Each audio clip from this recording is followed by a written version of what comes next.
Hello everyone, today we are going to start nucleic acid. Nucleic acid हमारे कुछ ऐसे material है जो कि फर्स्ट टाइम फाइंड आउट हुआ था। फ्रेडरिक मिशर ने इन्हें आइडेंटिफाई किया था और उन्होंने नेम दिया था न्यूक्लिन। आफ्टर दैट अल्थमैन ने जो है इसको नेम दिया न्यूक्लिक एसिड। न्यूक्लिक एसिड जो हमारे पास है टू टाइप है, एक डीएनए है, दूसरा आरएनए है। डीएनए डीऑक्सी राइबोन्यूक्लिक एसिड है, वहीं आरएनए जो है राइबोन्यूक्लिक एसिड्स हैं। डीएनए एंड आरएनए दोनों जो हैं एज ए जेनेटिक मटेरियल जो है मिलते हैं हमें ऑर्गेनिज्म में।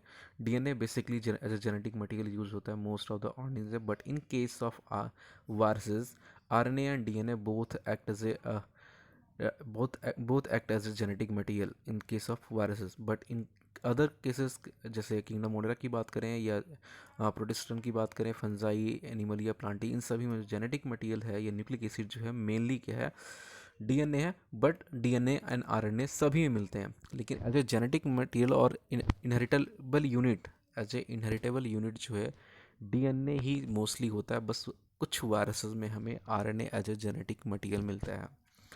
ठीक, तो डीएनए एंड आरएनए जो है वो दोनों न्यूक्लिक एसिड हैं। एंड दूसरी बात करें, they are long thread like polymers. ये क्या है? थ्रेड लाइक पॉलीमर्स हैं and made up of linear array monomers called nucleotide.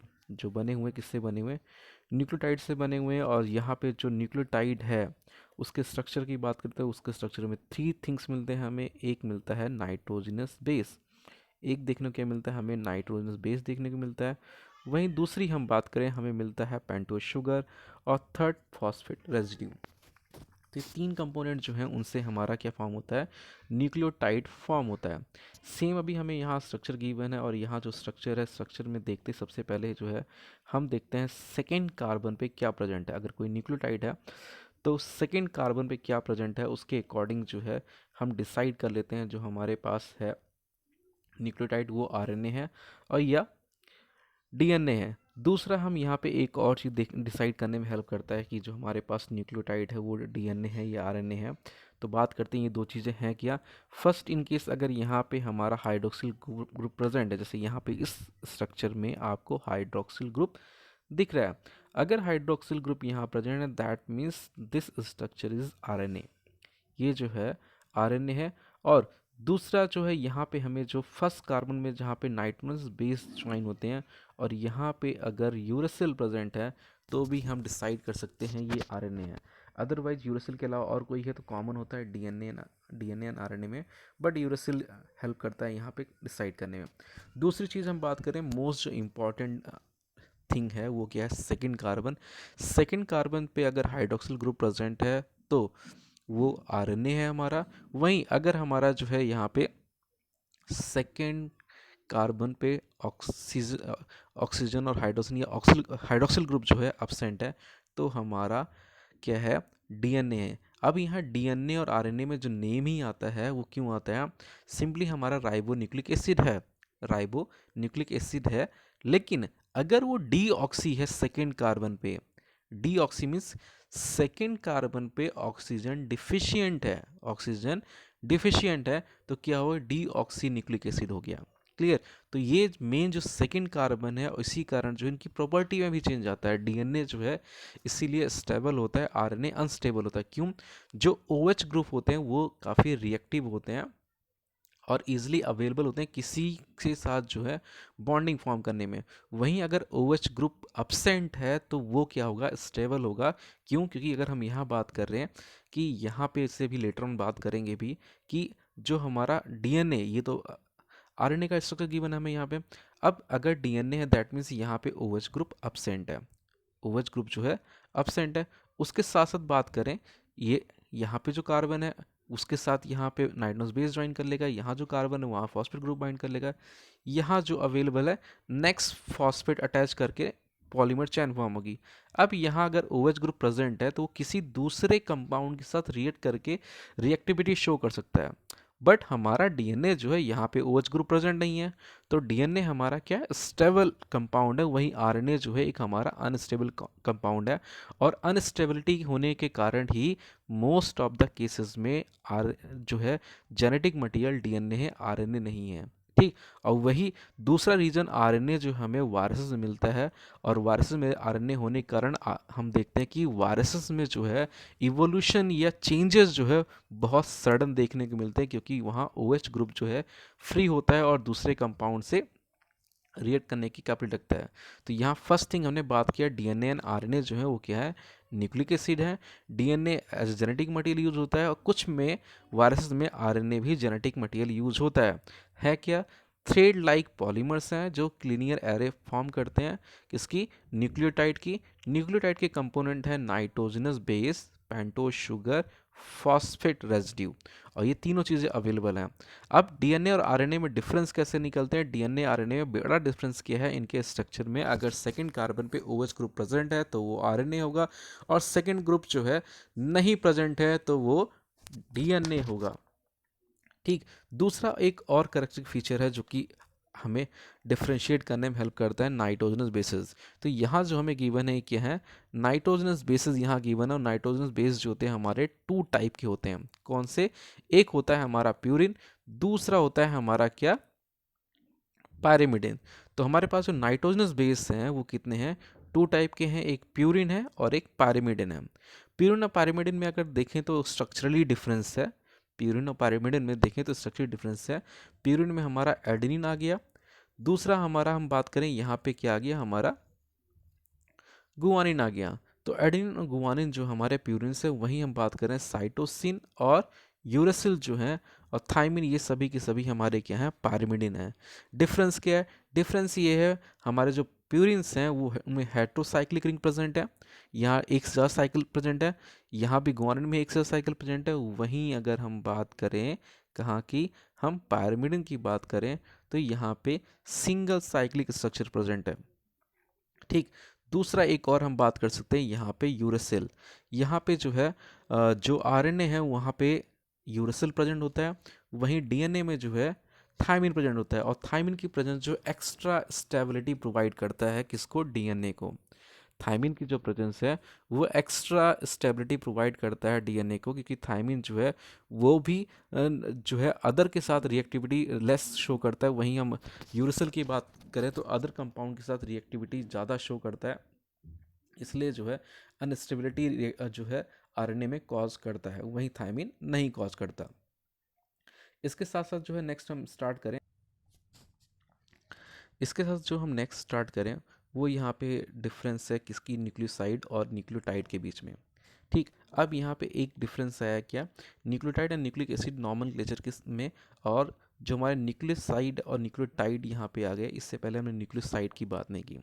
Nucleotide और न्यूक्लियोसाइड में डिफरेंस क्या है, डिफरेंस ये है कि अभी हमने बात किया न्यूक्लिक एसिड जो होंगे 3 चीज़ से होंगे, एक फॉस्फेट होगा, एक शुगर मॉलिक्यूल होगा, दूसरा नाइट्रोजनस बेस होगा। ठीक। अगर हमारा जो है न्यूक्लिक एसिड अगर सिर्फ शुगर और नाइट्रोजनस बेस से बना हुआ है तो वो हमारा क्या है, न्यूक्लियोसाइड है, वो क्या है हमारा, न्यूक्लियोसाइड है। वहीं अगर हमारा जो है न्यूक्लिक एसिड बना हुआ है किससे, फॉस्फेट से, फॉस्फेट से बना हुआ है, शुगर से बना हुआ है, नाइट्रोजनस बेस से बना हुआ है, इन तीनों से बना है, तो वो हमारा क्या है, वो हमारा न्यूक्लियोटाइड है। तो depending on the presence of phosphate group हम जो है न्यूक्लियोटाइड को 2 पार्ट में करते हैं, वो न्यूक्लियोसाइड देंगे, sorry, presence of phosphate group के अकॉर्डिंग हम न्यूक्लिक एसिड को न्यूक्लियोसाइड या न्यूक्लियोटाइड में डिवाइड करते हैं, और जो न्यूक्लियोसाइड न्यूक्लियोटाइड में डिवाइड करते हैं उसके अकॉर्डिंग इनका नॉमेनक्लेचर जो नेमिंग है वो भी जो है चेंज होगा। उस चीज़ को यहाँ पे हमें दे रखा है कि इससे हम बात करें नाइट्रोजनस बेस में, अगर हमारा जो है प्यूरिन की बात करें, एडिनोसिन जो है वो क्या हो जाएगा, एडिनोसाइन हो जाएगा न्यूक्लियोसाइड केस में, और न्यूक्लियोटाइड में एडिनलेट हो जाएगा, और एक कॉमन आरएनए में भी प्रेजेंट होता है। फिर अगर डीएनए की बात करें तो डीऑक्सी एडिनोसाइन और डीऑक्सी एडिनलेट हो जाएगा डीएनए केस में। ठीक। डीएनए की केस में क्यों, क्योंकि यहाँ पे सेकेंड कार्बन पे ऑक्सीजन हाइड्रोजन एब्सेंट है, इसलिए क्या हो गया, यहाँ पे डीऑक्सी आ गया। सेम ऐसे गुआनोसिन हो जाएगा, ठीक, और गुआनिलेट हो जाएगा, और डी ऑक्सी गुआनोसिन हो गया, और डीऑक्सी गुआनिलेट हो गया। तो यहाँ पे आप देख रहे हो कि न्यूक्लियोटाइड में ATE जो है सफिक्स लग रहा है, और वहीं साइड न्यूक्लियोसाइड में क्या हो रहा है, IN लग रहा है, किसमें, प्यूरिन में। और अब यहाँ की बात करें, कहाँ की बात करें हम यहाँ पे पिरिमिडिन में।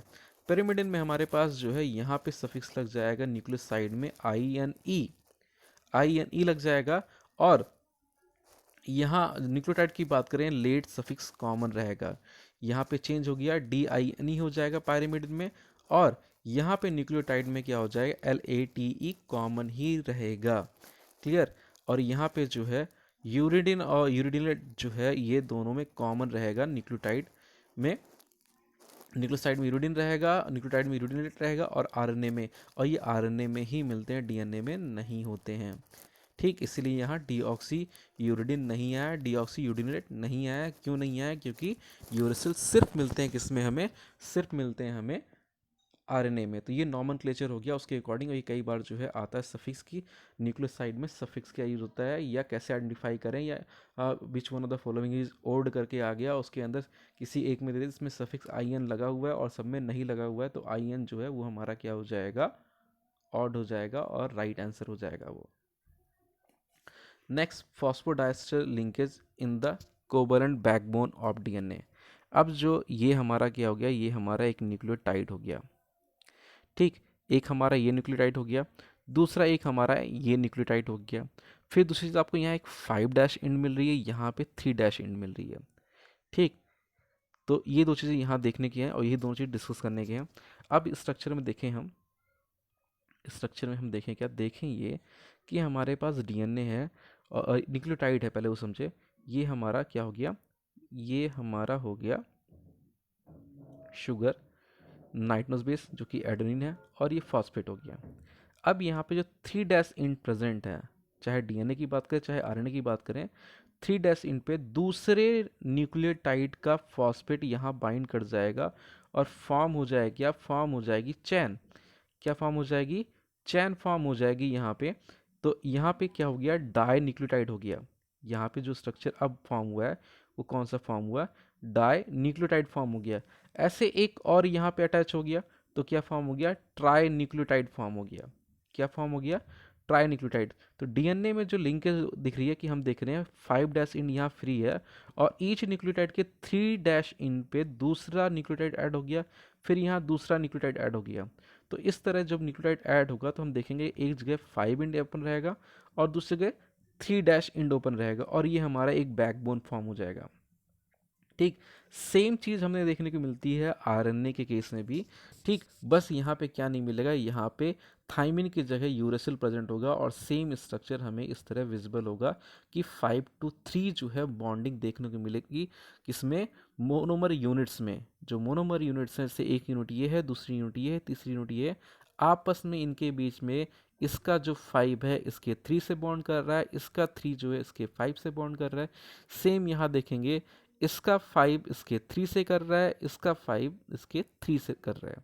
क्लियर। तो इसीलिए हमेशा लास्ट में क्या बच जाएगा, एक जगह कहीं पे 5' इन बचेगा और कहीं पे 3' इन बचेगा, और इस तरह से क्या होगा, यहाँ पे हमें पॉलीमर मिलेगा। और सबसे इम्पॉर्टेंट जो बात रखने वाली, वो इम्पॉर्टेंट बात कहाँ पे ये है कि दो न्यूक्लियोटाइड के बीच में जो बॉन्ड फॉर्म होता है वो कौन सा होता है, फॉस्फोडाइस्टर बॉन्ड होता है। और दूसरी बात, एक और इम्पॉर्टेंट चीज़ यहाँ पे डिस्कस कर लेते हैं। एक इम्पॉर्टेंट बात, यहाँ जो ये नाइट्रोस बेस ज्वाइन होगा फर्स्ट कार्बन पे शुगर के, यहाँ पे क्या होगा, ग्लाइकोसिडिक बॉन्ड होगा। वहीं पे यहाँ अगर हम बात करें जहाँ पे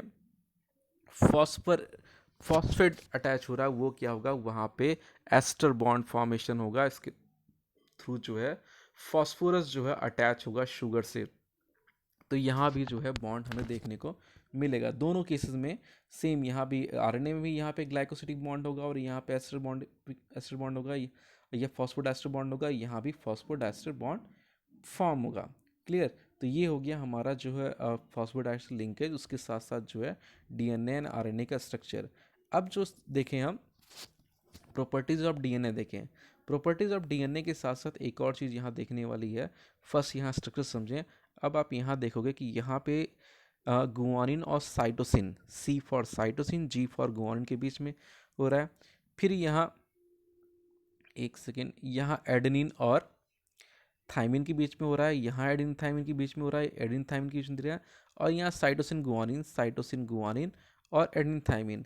अब यहाँ पे जो बॉन्ड फॉर्मेशन हो रही दो नाइट्रोजन बेस के बीच में, जो बॉन्ड है वो कौन सा है? फर्स्ट उसकी बात करें, हाइड्रोजन बॉन्ड फॉर्म हो रहा है। क्या बॉन्ड फॉर्म हो रहा है? हाइड्रोजन बॉन्ड फॉर्म हो रहा है। और एक चेन हमारी 5 to 3 है, दूसरी 3 to 5 है, ठीक। और जो हाइड्रोजन बॉन्ड से फॉर्म हो रहे हैं और दो हेलिक्स, दो स्ट्रैंड आपस में ज्वाइन कर रहे हैं, उसमें सबसे इम्पॉर्टेंट चीज़ देखने को मिलेगी यहाँ पे और यहाँ पे। अब डिफरेंस दिख रहा है आपको? डिफरेंस ये है कि साइटोसिन और गुआनिन के बीच में 3 हाइड्रोजन बॉन्ड ज्वाइन हो रहे हैं। एक आपका ये है, दूसरा अगर बॉन्ड की बात करें, दूसरे बॉन्ड की बात करें तो पहला बॉन्ड आपका ये हो गया, फर्स्ट बॉन्ड, एक सेकेंड,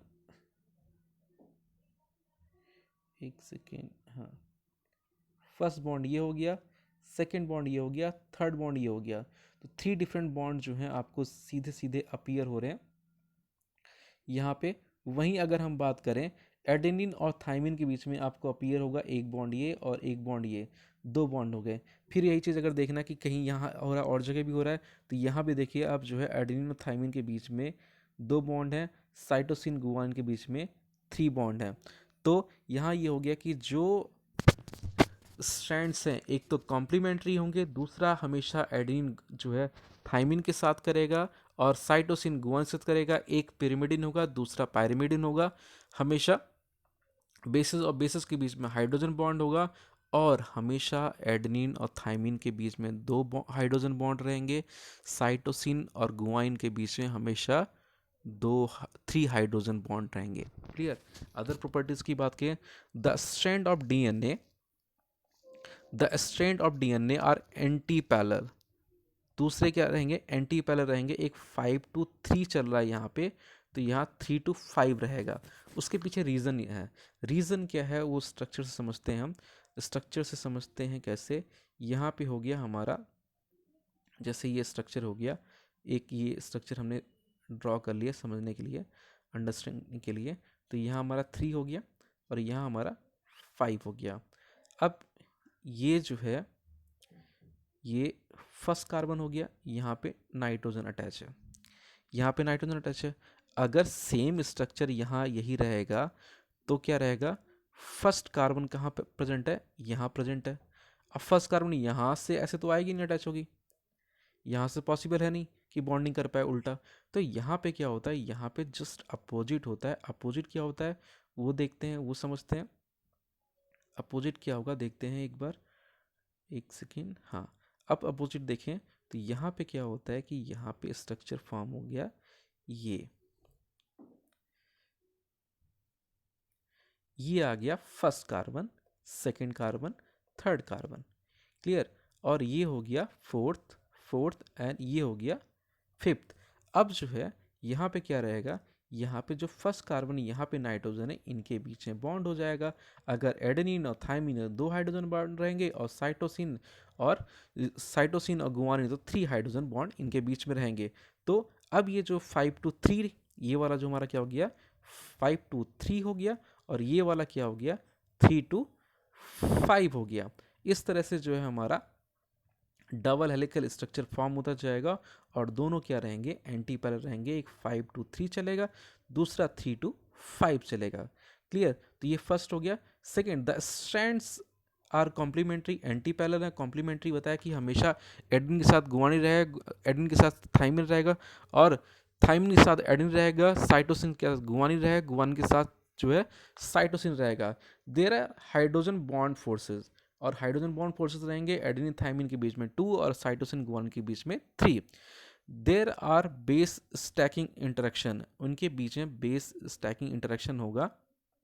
और there are 10 base pair per turn, और जो इनके पास जो हेलिकल स्ट्रक्चर फॉर्म हो गया, जैसे ये फॉर्म हुआ, इस एक हेलिक्स के अंदर, इसके अंदर जो रहेगा 10 रहेगा, इसके अंदर जो रहेगा 10 बेसिस के पेयर्स रहेंगे। 1 2 3 4 5 6 7 8 9 10 स्ट्रक्चर यहाँ पे रहेंगे एक सिंगल हेलिक्स में। तो ये क्या हो गया, हमारे कुछ प्रॉपर्टीज़ हो गए, बहुत सारा नहीं सकते हम यहाँ क्योंकि बहुत ज़्यादा है भी नहीं, सिर्फ न्यूक्लिक एसिड का इंट्रोडक्शन ही हमें यहाँ डिस्कस करना है। अब नेक्स्ट जो हम यहाँ बात करें डबल हेलिक्स में, यहाँ पे वो हमारा यहाँ पे क्या है, वो है हमारा डबल हेलिक्स का क्या, इस सेक्शन में देखेंगे कि जो हमारा यहाँ पे जो हेलिक्स है या पिच है, जो यहाँ से यहाँ का, यहाँ की बात करें हम, इसे हम बोलते हैं पिच। ये जो है ये क्या है, ये पिच है।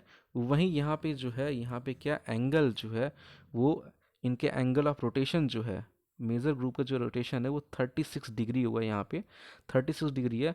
वहीं इनकी बात करें यहाँ से यहाँ, यहाँ से यहाँ का जो डिस्टेंस है वो 3.4 एंगस्ट्रॉम है, 3.4 एक्स्ट्रॉम या 34 नैनोमीटर है, या 3.4 एंगस्ट्रॉम है वही, या 0.34 नैनोमीटर ही बोल सकते हैं, ठीक। और इनके बीच का जो डायमीटर है वो क्या है, 20 एंगस्ट्रॉम, क्या है 20 एंगस्ट्रॉम। और इनमें जो नंबर ऑफ बेसिस प्रेजेंट है ईच पिच में वो कितने हैं, पीछे बात किया था 10। क्लियर, तो ये हो गया हमारा क्या, डीएनए डबल हेलिक्स। और यहाँ पे जो बी टाइप ऑफ डीएनए है उसका एक स्ट्रक्चर यहाँ पे गिवन है मेजर ग्रुप माइनर ग्रुप के अकॉर्डिंग, ठीक। अब यहाँ पे जो है, यहाँ पे A B Z DNA type जो है हमारे, वहाँ पे किस तरह से उसमें रोटेशन हो रहा है, ठीक। और कितना उनके बीच में डिस्टेंस है, बेस पेयर के बीच डिस्टेंस के अकॉर्डिंग हम यहाँ पे उन्हें A B and Z type में डिवाइड करते हैं। जैसे हम बात करें कि अगर हेलिकल सेंस की बात करें, किस सेंस में वो टर्न हो रहे हैं, तो ए एंड बी में हमें क्या देखने को मिलता है, राइट हैंडेड। और वहीं जेड में देखने को मिलता है हमें कि जो कॉइलिंग हो रही है वो लेफ्ट हैंडेड हो रही है। वहीं डायमीटर देखें तो हम जो है 26 एंगस्ट्रॉम किसमें, ए फॉर्म ऑफ डीएनए में, वहीं बी फॉर्म डीएनए में क्या है 20। पीछे जो डायग्राम था वो कौन सा था हमारा, बताया था मैंने आपको कि वो है हमारा कौन सा, बी डीएनए है। और 18 रहेगा किसमें, जेड टाइप में। अब बेस पेयर पर हेलिकल टर्न, एक टर्न के अंदर, जैसे ये सिंपली क्या है, ये जो है ये क्या है, एक टर्न ये हो गया, एक टर्न ये हो गया। इसके अंदर नंबर ऑफ बेस पेयर जो हैं ए टाइप में क्या है 11, वहीं बी टाइप में 10.5 दिया है, लेकिन 10.5 जो है अप्रॉक्सीमेटली हम 10 मानते हैं। और यहाँ कितना होगा, 12 होगा। वहीं हेलिक्स राइज पर बेस पेयर, हेलिक्स जो राइज कर रहा है कितने बेस पेयर पर राइज कर जाएगा, 2.6 एंगस्ट्रॉम में कर जाएगा यहाँ, 3.4 में यहाँ कर जाएगा, एंड 3.7 एंगस्ट्रॉम में यहाँ करेगा। Base tilt normal to its, normal to the helix axis, जो हेलिक्स एक्सिस है उस पर कितना टिल्टिंग होगी, कितने एंगल पे, यहाँ 20 डिग्री है, यहाँ 6 डिग्री है, यहाँ 7 डिग्री है, ठीक। दूसरा, सुपर पकर कन्फर्मेशन जो है इसकी C3 इंड रहेगी, C2 इंड रहेगा, और C2 endo to pyrimidine and C3 endo for purines, ये रहेगा कहाँ पे, जेड फॉर्म में। वहीं ग्लाइकोसाइल बॉन्ड कन्फर्मेशन जो यहाँ पे एंटी एंटी रहेगा दोनों के अंदर, वहाँ पे anti for pyrimidine, syn for purine, ये रहेगा। और ये जो है 3 डिफरेंट फॉर्म ऑफ डीएनए जो है ए बी एंड जेड, उनके बारे में डिटेल हो गया। अब लास्ट पेज है हमारा किसका, न्यूक्लियोसाइड फॉस्फेट का। न्यूक्लियोसाइड फॉस्फेट वो स्ट्रक्चर्स हैं जो कि दो काम करते हैं, एक तो काम करते हैं ये एनर्जी प्रोवाइड करने का, दूसरा ये काम करते हैं किसका, सबस्ट्रेट का। अब यहाँ देखो, जैसे यहाँ NMP दिया है, NDP दिया हुआ है और NTP दिया हुआ है। NMP न्यूक्लियोसाइड मोनोफॉस्फेट यहाँ तक की बात कर रहा है, NDP डाइफॉस्फेट की बात कर रहा है, NTP ट्राइफॉस्फेट की बात कर रहा है। अब न्यूक्लियोसाइड मोनोफॉस्फेट डाइफॉस्फेट ट्राइफॉस्फेट है क्या, ये एक ऐसे एनर्जी सब्सटेंस है जिनके अंदर कैपेसिटी है किसकी, दोनों की। एक तो जब इनके एटीपीज ब्रेक होंगे, जैसे ये एटीपी ब्रेक होगा तो ये फॉस्फेट ब्रेक होगा तो एनर्जी निकलेगी, ये ब्रेक होगा तो एनर्जी निकलेगी, और ये जो एनर्जी यूटिलाइज होगी और ये जो बचेगा, बचेगा क्या हमारा, न्यूक्लियोटाइड बचेगा। ये क्या बचेगा हमारा, न्यूक्लियोटाइड बचेगा। तो ये अटैच हो जाएगा अपने एंटी पैरेलल स्ट्रक्चर के अंदर, कॉम्प्लीमेंट्री स्ट्रक्चर के अकॉर्डिंग जाके अटैच हो जाएगा, और जो एनर्जी मिलेगी यहाँ से वो एनर्जी यूटिलाइज होगी इनके बीच में बॉन्ड फॉर्मेशन के लिए। क्लियर, उसी के अकॉर्डिंग जो है, जो यहाँ बेस पेयर होगा उसके अकॉर्डिंग यहाँ पे दे रखा है कि एडेनिन होगा तो क्या होगा, AMP होगा, वहीं गुआनिन होगा तो GMP, साइटोसिन CMP, यूरेसिल होगा UMP, किसके किसमें, RNA केस में। वहीं अगर हम बात करें DNA केस में तो एडेनिन डीऑक्सी एएमपी होगा, guanosine D deoxy guanosine monophosphate monophosphate हो जाएगा। वहीं से deoxy cytosine monophosphate thymine deoxy thymine monophosphate हो जाएगा, या डाइफॉस्फेट या ट्राइफॉस्फेट, उसके अकॉर्डिंग यहाँ डिपेंड करता है नंबर ऑफ फॉस्फेट कितने ग्रुप अटैच हैं। क्लियर। तो यहाँ पे ये जो है आपका जो मोस्ट इम्पॉर्टेंट टॉपिक था एक न्यूक्लिक एसिड, वो हो गया। यहाँ पे इसका ज़्यादा डिस्कस नहीं करना है क्योंकि अभी जो क्लास 12th में हम इसके बारे चैप्टर हमारा एक मॉलिक्यूलर बेसिस ऑफ इनहेरिटेंस, उसमें इसके बारे में बहुत डीप में स्टडी करना है, इसलिए यहाँ पे सिर्फ इंट्रोडक्शनी पोर्शन ही था आपका। तो यहाँ पे ये कंक्लूड हुआ।